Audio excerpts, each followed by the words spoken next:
Hello everyone, welcome to my channel. कैसे हैं आप सब? उम्मीद है आप सब बहुत अच्छे होंगे, मस्त होंगे।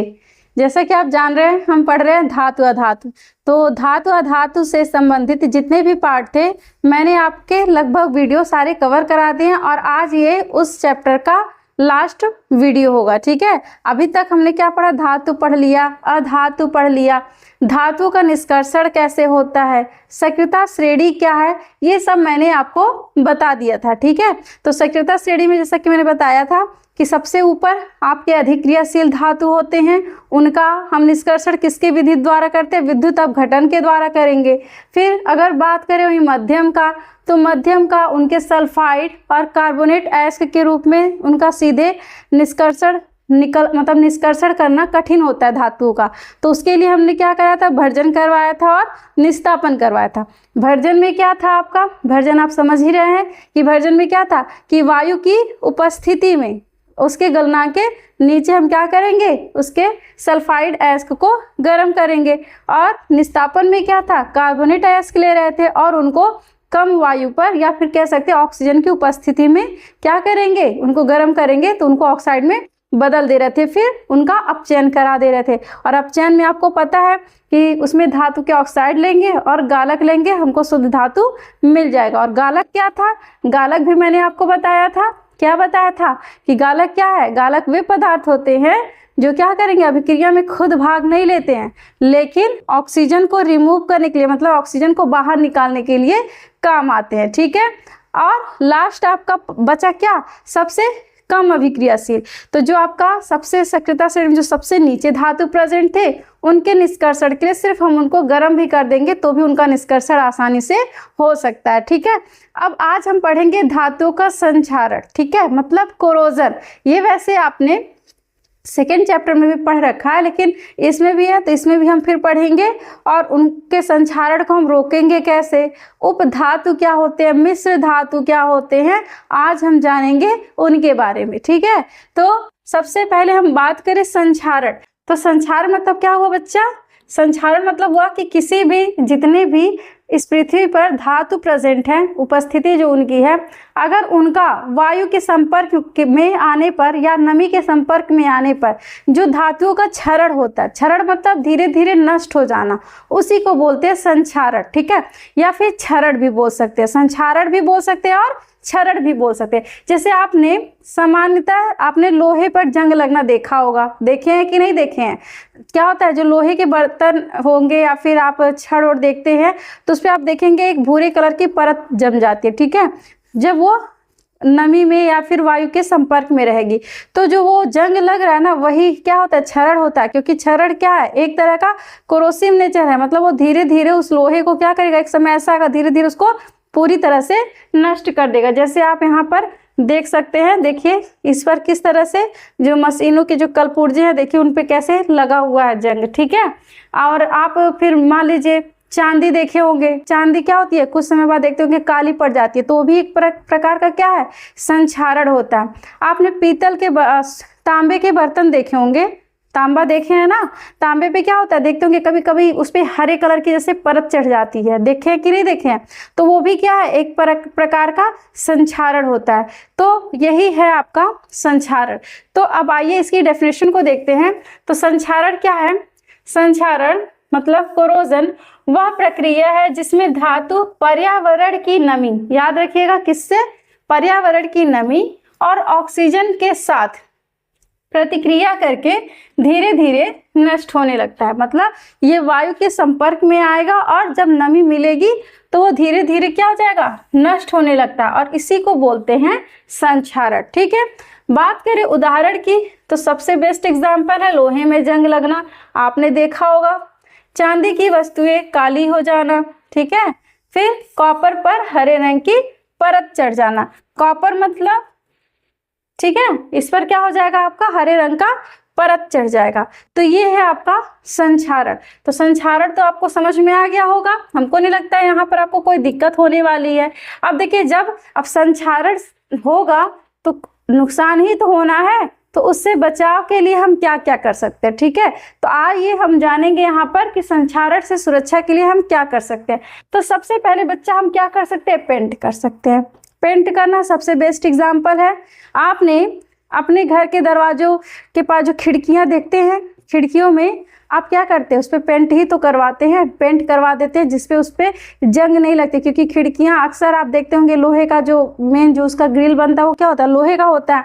तो उस पर हम क्या करवाते हैं, पेंट करवाते हैं। तो पेंट किस लिए करवाते हैं, इसीलिए कि उस पर जंग ना लगने पाए। ठीक है, तो सबसे पहला आपका है क्या, पेंट करवाना। तो लोहे की सतह पर पेंट करके वायु और नमी को इसके संपर्क में आने से क्या कर सकते हैं, रोक दिया जाता है, मतलब रोका जा सकता है। क्योंकि जब पेंट लगा देंगे तो जितने भी जो वायु हैं या फिर ऑक्सीजन है, मतलब जो आपकी नमी है, तो वो क्या होगी, डायरेक्ट लोहे के संपर्क में तो आएगी नहीं, पहले कहाँ जाएगी, पहले उस पेंट की परत पे तो रहेगी। तो वो देखते होंगे थोड़ा सा स्लिपरी नेचर का होता है, ऑयली टाइप का होता है, और वो जो भी पानी उन्हीं की अगर बारिश भी होगी तो आप देखते होंगे वो सीधे नीचे पानी गिर जाता है, फिसल जाता है। ठीक है, तो हम क्या करेंगे, उसके संपर्क से हम रोक सकते हैं जिससे लोहे पर जंग नहीं लगता है। ठीक है, तो लोहे पर जंग लगने से बचाने के लिए पेंट करना अब आपको समझ में आ गया होगा कि हम पेंट क्यों करते हैं, कि इससे क्या होगा, जो वायु है और नमी है वो डायरेक्ट लोहे के संपर्क में नहीं आएंगी और क्या होगा, लोहा जंग लगने से बच जाएगा। दूसरा होता है यशद लेपन। ठीक है, यशद लेपन को बोलते हैं गैल्वेनाइजेशन। ठीक है, तो यशद लेपन क्या होता है, यशद लेपन में हम क्या करेंगे, इसमें देखिए लोहे एवं इस्पात, जो आपका लोहा होता है और इस्पात, समझ रहे हैं ना, इस पर हम क्या करेंगे, जिंक की परत चढ़ा देंगे। ठीक है, क्या करेंगे, जिंक की परत उस पर चढ़ा देंगे, किस पे, लोहे एवं इस्पात पर। तो लोहे एवं इस्पात पर जिंक की परत, जब जिंक की परत यशद लेपन कहलाता है। ठीक है, परत चढ़ना या चढ़ाना। ठीक है, तो लोहे एवं इस्पात पर जिंक की परत चढ़ाना क्या कहलाता है, यशद लेपन कहलाता है। इस प्रक्रम के द्वारा लोहे को जंग लगने से बचाया जा सकता है। ठीक है, क्या करेंगे, इसके द्वारा भी हम लोहे को जंग से बचा लेंगे। लोहे के यशद लेपन के लिए इसे गलित जस्त में डाला जाता है। ठीक है, मतलब अगर मान लीजिए हमको परत चढ़ाना है तो हमको अब जिंक की परत चढ़ानी है, तो जिंक मतलब क्या आपका, जस्ता, जिंक। ठीक है, तो इसको हम क्या करेंगे, इसको गला देंगे, जिंक को क्या करेंगे, एकदम तरल बना देंगे, लिक्विड फॉर्म में बना देंगे, और उसी में क्या करेंगे, लोहे को डाल देंगे, या लोहे को इस्पात को क्या करेंगे, उसमें डिप करेंगे और निकाल देंगे। तो उस पर आप देखेंगे एक पतली परत उसकी चढ़ जाती है, किसकी, जिंक की, मतलब जस्ते की। तो वही प्रक्रिया क्या है, यशद लेपन। याद रखिएगा कि यशद लेपन में हमेशा लोहे या इस्पात पे क्या करेंगे, सिर्फ जिंक की एक पतली परत चढ़ाते हैं। और वो पतली परत कैसे चढ़ेगी, हम क्या करेंगे, जिंक का ही, मतलब जस्ते का क्या करेंगे, एक तरल पदार्थ लेंगे, उसी में उसको डीप कर देंगे। तो वही कह रहा है कि लोहे के यशद लेपन के लिए इसे गलित जस्त में डाल दिया जाता है। ठीक है, गलित जस्ते में डाल दिया जाता है। जिंक धातु लोहे के ऊपर एक परत बना लेता है। तो जब मान लीजिए ये लोहा है, अगर इसके ऊपर जिंक की एक पतली परत आ जाएगी तो अब क्या होगा, अब जो आपका वायु है या फिर जो नमी है वो डायरेक्ट इस लोहे के कांटेक्ट में तो नहीं आएगा, किसके ऊपर आएगा, सबसे पहले इस जिंक के ऊपर, मतलब जस्ते के ऊपर आएगा। ठीक है, तो इससे भी हम क्या कर सकते हैं, धातु को बचा सकते हैं। तीसरा है आपका, आप मिश्र धातु बना सकते हैं। ठीक है, तीसरा ऑप्शन सबसे बेस्ट क्या है, आप मिश्र धातु बना लेंगे। अब मिश्र धातु समझ ही रहे हैं कि किसी धातु का मिश्रण, मतलब जब किसी धातु को संक्षारण से बचाना होता है तो दो धातुओं को मिलाकर एक मिश्र धातु बना लेते हैं। क्या करेंगे, दोनों धातु को पहले क्या करेंगे, गर्म करके एक दूसरे में मिक्स करके फिर ठंडा करके ठोस अवस्था में उसको प्राप्त कर लेंगे। तो ये आपका हो जाएगा मिश्र धातु। तो मिश्र धातु समझ में आया ना, कि कोई भी दो या दो से अधिक धातु को क्या करेंगे, मिक्स करके। तो मिक्स कैसे करेंगे, ऐसे थोड़ी है कि लोहा लाएं, सोना लाएं, जो भी चांदी लाएं, सब आपस में रख दिया ऐसे मिक्स हो गया, नहीं। उनको पहले क्या करेंगे, पहले उनको पिघलाएंगे, मतलब उनको गलित अवस्था में दोनों को मिक्स करेंगे। फिर जब दोनों मिक्स हो जाएंगे तो फिर से उसको हम ठंडा करके ठोस अवस्था में प्राप्त कर लेते हैं। तो ये हो गया मिश्र धातु। और चौथा आप क्या कर सकते हैं, तेल व ग्रीस लगाकर। अब देखिए तेल व ग्रीस लगाकर। अब आप सोचेंगे कि जब पेंट लगाने से हम लोहे को बचा सकते हैं तो तेल व ग्रीस की क्या काम है। अच्छा, कुछ जगह जैसे मान लीजिए मशीन होते हैं, जैसे यहाँ पर हम आपको दिखा देते हैं इसका डायग्राम। जैसे मान लीजिए ये वाला, ये मशीन देखिए आप, ये मशीन का क्या है, पार्ट है, ठीक है। अगर मान लीजिए हम इस पे लोहे का इस पे अगर हम पेंट कर दें तो ये एक दूसरे पे फिसलेंगी नहीं ना, क्योंकि जो मशीन होती है, जो मशीन के कलपुर्जे जो काम करते हैं, तो उसमें क्या होना चाहिए, वो एकदम उसमें घर्षण बिल्कुल नहीं होना चाहिए, मतलब वो एकदम फ्रीली, मतलब एकदम सॉफ्टनेस से चलना चाहिए, ठीक है। तो आप देखते होंगे बहुत सारे मशीन होते हैं, आप उसमें क्या करते हैं, ऑयल लगाते, तेल डालते हैं, ठीक है, तो जिससे वो प्रॉपर ढंग से काम करे। क्योंकि पेंट अगर लगा देंगे तो क्या हो जाएगा, इनके बीच घर्षण होने लगेगा और ये फिर सही से काम, मतलब एक दूसरे पे क्या होंगी, फिसलेंगी नहीं, मतलब एक दूसरे पे आराम से मूवमेंट नहीं कर पाएंगे। इसी के लिए हम क्या कर सकते हैं, कुछ मशीन पे हम क्या करते हैं, पेंट ना लगा के या सदलेपन ना करवा के या मिश्र धातु न बनाकर क्या करते हैं, तेल व ग्रीस लगाकर, मतलब तेल व ग्रीस यूज करते हैं, ठीक है।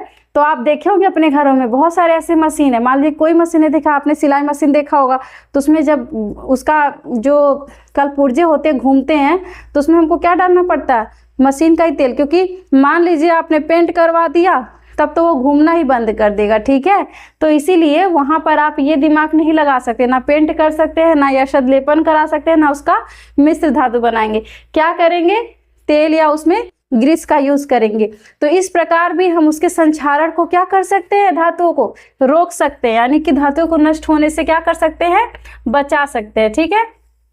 तो ये हो गया आपका संक्षारण से सुरक्षा। अब देखिए आपने धातु पढ़ लिया, अधातु पढ़ लिया, एक प्रकार का धातु और होता है जिसको बोलते हैं उपधातु, ठीक है। अब ये उपधातु क्या होता है, तो उपधातु का मतलब जो दोनों धातु से ऊपर हो। कहने का मतलब है कि वो एक मतलब जिसमें धातु और अधातु दोनों के जब क्वालिटी आएंगे, मतलब धातु के भी गुण हो और अधातु के भी गुण हो, तो ऐसे धातु को बोलते हैं उपधातु, ठीक है। मतलब वो सबका क्या होता है, एक तरह से मुखिया है, राजा है, कि वो धातु की तरह व्यवहार करेगा और उपधातु की मतलब और अधातु की भी तरह व्यवहार करेगा। तो उपधातु क्या है, उपधातु ऐसे तत्व होते हैं जो धातु और अधातु दोनों के गुण प्रदर्शित करेंगे। याद है ना, समझ में आया कि वो दोनों के गुण प्रदर्शित करेंगे। ये तत्व आवर्त सारणी में धातु और अधातु के बीच में स्थित होंगे। अब जाहिर सी बात है, जब दोनों से समानता रख रहे हैं तो वो दोनों के बीच के ही तो होंगे, तो इसलिए वो धातु और अधातु के बीच में रखे गए। जब हम आपको आवर्त सारणी पढ़ाएंगे तो हम आपको ये जरूर समझाएंगे, ठीक है। तो बस यहाँ जान लीजिए कि उपधातु क्या होते हैं, जिनको बोलते हैं इंग्लिश में क्या, मेटेलॉइड्स, ठीक है। तो बस इतना याद रखिएगा, उपधातु का मतलब धातु प्लस, देखिए इतना लंबा सिर्फ आप थियरी के लिए लिखिएगा, लेकिन अगर शॉर्ट नोट बनाने की बात आएगी तो सिर्फ उपधातु के लिए आप क्या लिख सकते हैं, धातु प्लस अधातु। तो मान लीजिए आपको रिवीजन करना है एग्जाम के पॉइंट ऑफ व्यू से, तो अब अगर आपको सिर्फ ये पता होना चाहिए कि धातु उपधातु का मतलब क्या, धातु प्लस अधातु, आपको सिर्फ इतना ही सा रिवीजन करना रहेगा, ठीक है। तो इसीलिए शायद में आप हर एक टॉपिक का शॉर्ट नोट जरूर बनाइए, जिससे आपको जिसमें कंफ्यूजन हो, लगभग जिसमें कंफ्यूजन हो तो उसका शॉर्ट नोट जरूर बना के रखिए। जैसे मान लीजिए मैंने यहाँ बताया उपधातु, तो उपधातु के लिए आप क्या लिख सकते हैं, धातु प्लस अधातु, बस इतना ही लिखेंगे। तो आप एक बार बस उसको देख लेंगे तो आपको ये इतना पूरा पढ़ेंगे, तो अब इसको पूरा पढ़ने में कम से कम आपको 2 मिनट तो खर्च करने पड़ेंगे, ठीक है। लेकिन इसको पढ़ने में सिर्फ 1 सेकंड, तो आपका तुरंत रिवीजन हो जाएगा कि नहीं हो जाएगा। इसलिए क्विक रिवीजन के लिए आप शॉर्ट नोट भी जरूर साथ साथ में बनाते चलिएगा, ठीक है। तो अब बात करें उपधातु, तो आप समझ गए कि इसमें धातु और अधातु दोनों के गुण क्या होते हैं, सम्मिलित होते हैं। और इनका स्थान भी याद रखिएगा कि वो आवर्त सारणी में दोनों धातु मतलब धातु और अधातु के बीच में स्थित होते हैं। अब इनके जो कुछ प्रमुख उपधातु उनके नाम देख लीजिए। सिलिकॉन हो गया आपका, इनका संकेत जरूर देख लीजिएगा, SI होता है, बोरॉन को B से लिखते हैं, आर्सेनिक को AS, जर्मेनियम आपका GE, एंटीमनी SB, टेल्यूरियम हो गया आपका TE और पोलोनियम आपका हो गया PO।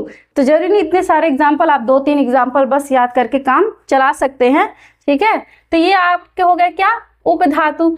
और मिश्र धातु क्या होते हैं? अब देखिए, अभी मैंने बताया मिश्र धातु बनाकर हम तो क्या कर रहे हैं, धातु को बचा रहे थे, लेकिन मिश्र धातु होता क्या है उसको भी आप देख लीजिए, जिसको क्या बोलते हैं, एलॉयज। ठीक है, तो मिश्र धातु दो या दो से अधिक धातुओं, ठीक है, देखिए जरूरी नहीं है सिर्फ धातु हो, दो या दो से अधिक धातु या धातु और अधातु दोनों को हम मिक्स कर सकते हैं।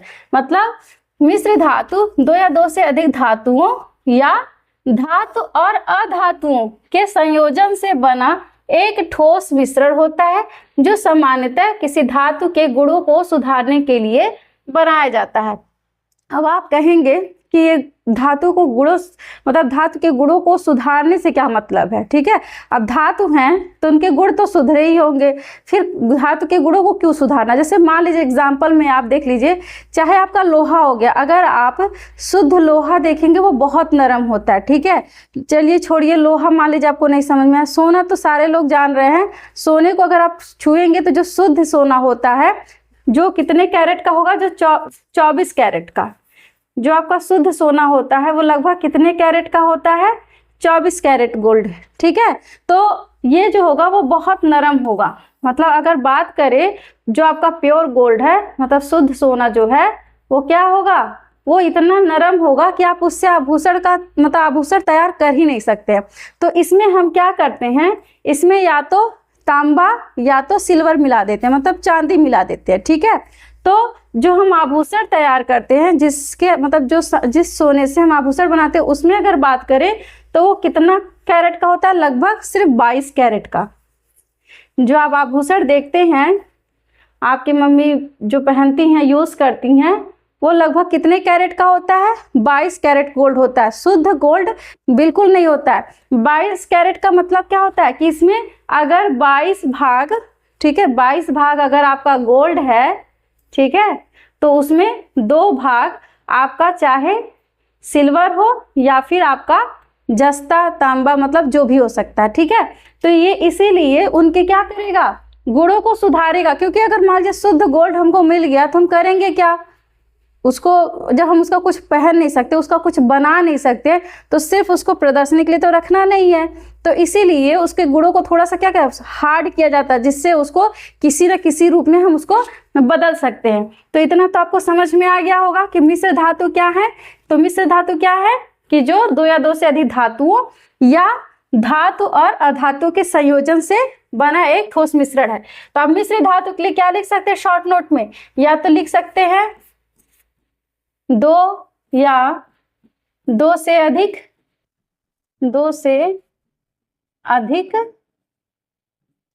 धातु। ठीक है, या फिर सीधे लिख सकते हैं 2 धातु, या 2 मतलब धातु प्लस धातु, सिंपल सा लिख दीजिएगा, या धातु प्लस अधातु। ठीक है, ये हो गया आपके मिश्र धातु। अब इनके कुछ मिश्र धातु आप देख लीजिए। एग्जाम्पल में जैसे मान लीजिए पीतल है, पीतल आपने देखा ही होगा। तो पीतल, अब देखिए पीतल में किसका किसका मिश्रण होता है, देखिए अब पीतल में किसको किसको मिलाया जाता है, तांबा और जस्ता। क्या मिलता है, तांबा और जस्ता। अब देखिए जो बात करें तांबे का, वो लगभग कितना होता है 70%, और जस्ता कितना होता है लगभग 30%। ठीक है, तब ये दोनों को मिलाकर हम क्या बनाते हैं, पीतल बनाते हैं। और पीतल आप जान ही रहे हैं, ये बर्तन के निर्माण में, ठीक है, बर्तन निर्माण में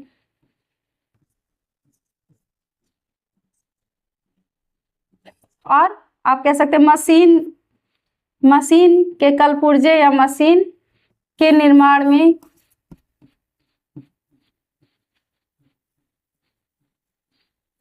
में क्या होता है, प्रयोग होता है।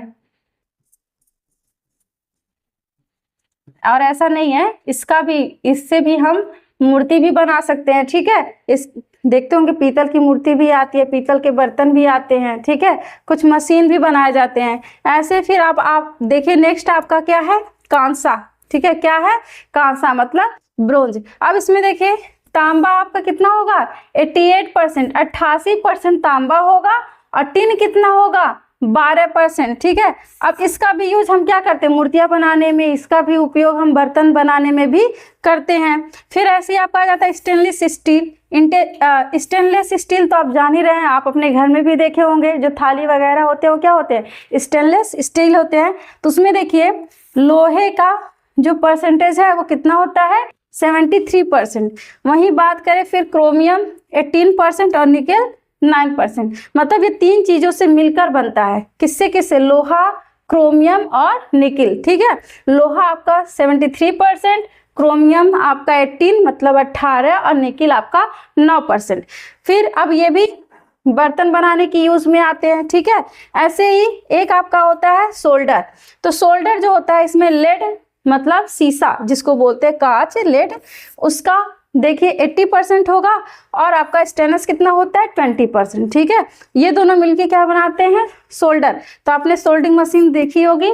ठीक है, तो ये क्या होते हैं, विद्युत उपकरण। इनका उपयोग कहाँ होता है, विद्युत उपकरण, यहाँ पे नहीं दिख रहा होगा, दूसरे कलर से लिख दे रहे हैं, विद्युत उपकरण के निर्माण में। ठीक है,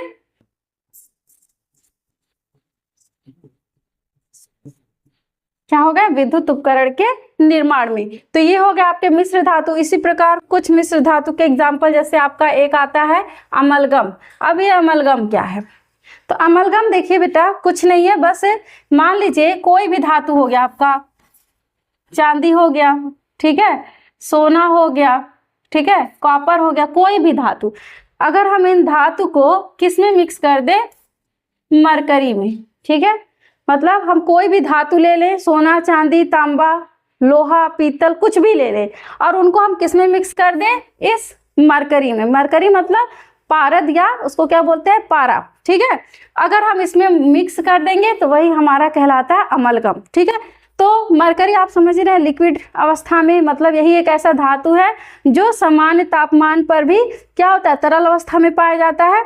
और इसमें हम किसी भी धातु को जब डाल देते हैं, मतलब उसको मिक्स कर देंगे, तो वही हमारा हो जाता है क्या, अमलगम। तो अमलगम बस यही समझ लीजिएगा कि क्या आप लिख सकते हैं, मेटल प्लस मरकरी या फिर धातु प्लस मरकरी। ठीक है, शॉर्ट नोट के लिए आप अपने समझ के लिए साइड में ब्रैकेट लगा के अपने समझ के लिए लिख सकते हैं। ठीक है, ये रिवीजन में आपको हेल्प करेगा और कोई बात नहीं है, बाकी आपको नोट्स तो लिखने ही पड़ेंगे, लेकिन शॉर्ट नोट भी जरूर साइड में आप चाहे उसका एक छोटी सी कॉपी जरूर बना लीजिए, जिसमें वो जो आपके मेन पॉइंट है। क्योंकि देखिए बेटा, ये जो जितने भी टर्म है ना, ऐसा नहीं है कि आप जो हाई स्कूल में पढ़ रहे हैं सेम ऐसे आपको इंटर में भी यही सब चीजें पढ़नी रहती है। बस थोड़ा सा क्या होगा, और स्टैंडर्ड हो जाएगा। फिर आप ग्रेजुएशन भी अगर करते तो थोड़ा और स्टैंडर्ड हो जाएगा, बस यही होगा। लेकिन आपके हेडिंग और ये सब टर्म हैं, ये सब लगभग वही यूज होते हैं। तो इसीलिए आप हमेशा लाइफ टाइम के लिए ये हमेशा आपके दिमाग पे सेट हो जाएगा अगर शॉर्ट नोट रहेगा। ठीक है, तो अमलगम मतलब तब आपको समझ में आ जाएगा कि ये किसकी बात कर रहा है, धातु और पारे की बात कर रहा है। तो आइए इसकी डेफिनेशन को देखते हैं। तो डेफिनेशन की बात करें तो क्या होगा, अमलगम वह मिश्र धातु होती है जिसमें क्या होगा, पारा किसी अन्य धातु के साथ मिला होता है। ठीक है, जिसमें पारा क्या होगा, किसी अन्य धातु के साथ मिला होगा। अब किसी अन्य धातु मतलब समझ ही रहे हैं, कुछ भी ले सकते हैं, कोई भी धातु आप यहाँ पर यूज कर सकते हैं, वो आपका हो जाएगा अमलगम। ठीक है, अब अमलगम के यूज क्या हैं देखिए यहाँ पर। तो अमलगम के उपयोग की बात करें तो सबसे पहले है डेंटल उपयोग में। किसमें, डेंटल उपयोग में। तो दंत चिकित्सक दांतों में क्या करते हैं, जो कैविटी आपने देखते हो, कभी नहीं कहते कैविटी हो गई है, मतलब थोड़ा सा क्या होता है, दांतों का जब क्षरण हो जाता है तो उसमें इसी अमलगम को ही भरा जाता है। ठीक है, तो दंत चिकित्सक दांतों में कैविटी भरने के लिए डेंटल अमलगम का उपयोग करते हैं, लेकिन अब कम करते हैं क्योंकि आपका जो मरकरी है वो थोड़ा सा क्या होता है, पॉइजनस होता है। ठीक है, मतलब थोड़ा सा विषैला होता है, इसीलिए अब उसका उपयोग जो डॉक्टर हैं बहुत कम करते हैं। फिर है सोने की खनन प्रक्रिया में, तो क्या करेंगे, पारे के साथ सोने को मिलाकर उसे अलग किया जाता है। तीसरा है रासायनिक प्रयोगों में कर सकते हैं। कुछ अमलगम रासायनिक अभिक्रियाओं में क्या करेंगे, रिड्यूसिंग एजेंट की तरह काम करते हैं।